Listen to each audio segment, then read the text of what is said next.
don't mean a thing if you ain't got that swing.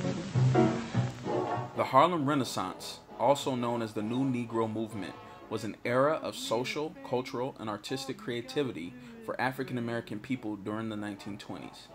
It was during this time when black people felt comfortable and safe displaying their intellectual writing and visceral artwork. Although Langston Hughes, Alan Locke, and W.E.B. Du Bois seemed to carry the movement on their shoulders, there are other artists who epitomize the meaning and message of the era.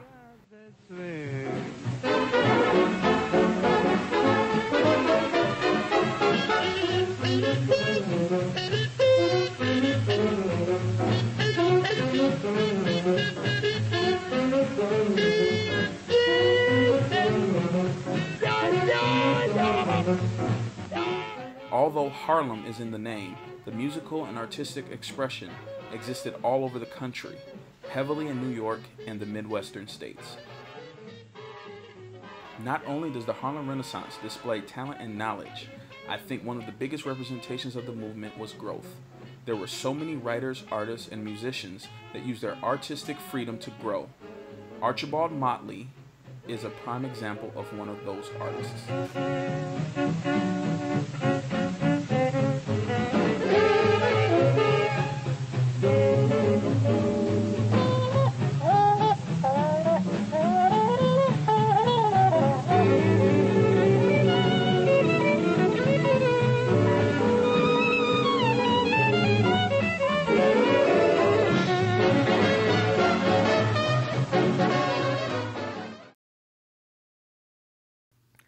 Archibald Motley was born in New Orleans and moved to Chicago at a young age.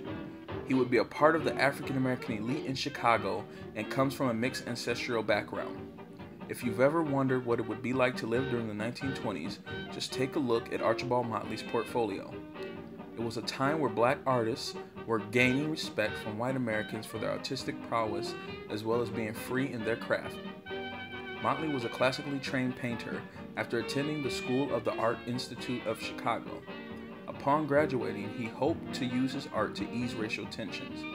Early in his career, he focused mainly on self-portraits and was fascinated by skin tone. After winning a Guggenheim Fellowship and studying art in Paris, his style became daring and garnered a lot of opinions. There are people that love his work, and there are people that do not like the over-exaggeration of African Americans and their features. Some will say that his work resembles that of a minstrel show. Not only is his artwork visually stunning, but it offers an emotional aspect as well. It is easy to imagine the jazz music coming from one of his paintings. Oddly, the reason so many people love jazz music is because of the stories it tells and the ability the music has to make you feel something. Jazz is all about improvisation and fluidity. Archibald Motley's artwork can make you feel exactly the same. His paintings became more vibrant and less conventional during this period. We also turn to the world's youngest art critic to give her opinions on some of his paintings. This girl is wearing a hat, and she also is wearing a necklace, and she's standing by a wall in a picture painting. There's a lot of people and some cars. There is some shops at the back of them, and they're all in the road. It makes me feel kind of weird. Look at this. This man is like this. Like this. So that's kind of weird. There's a lot of people too, and they're on a wine shop and they're dancing. It makes me happy because they're all having fun together. They're at a fancy diner with music, and they're dancing and they're eating. They're listening to prom music. Can I keep these?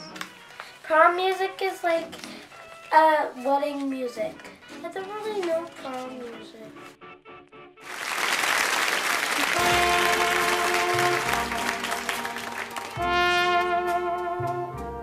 I see trees of green, red roses too. I see them blue for me and you. And I think to myself, What a wonderful world. Controversy aside, Archibald Motley will be remembered as a painter who wanted his art to appeal to everyone. He explored colorism and positive images of the black experience in the 1920s and 30s. He would like to be remembered as someone who wanted everyone to see each other as equals, and I believe that his paintings achieved that mission. What a wonderful world.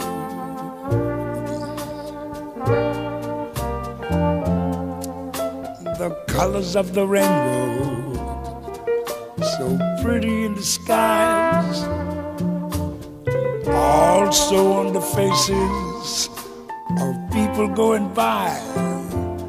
I see friends shaking hands, saying, how do you do?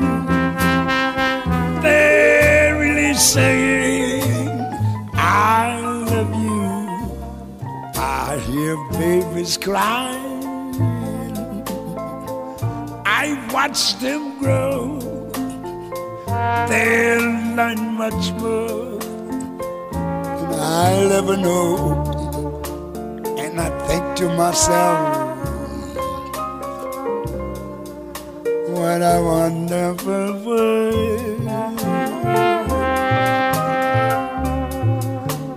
Yes, I think to myself,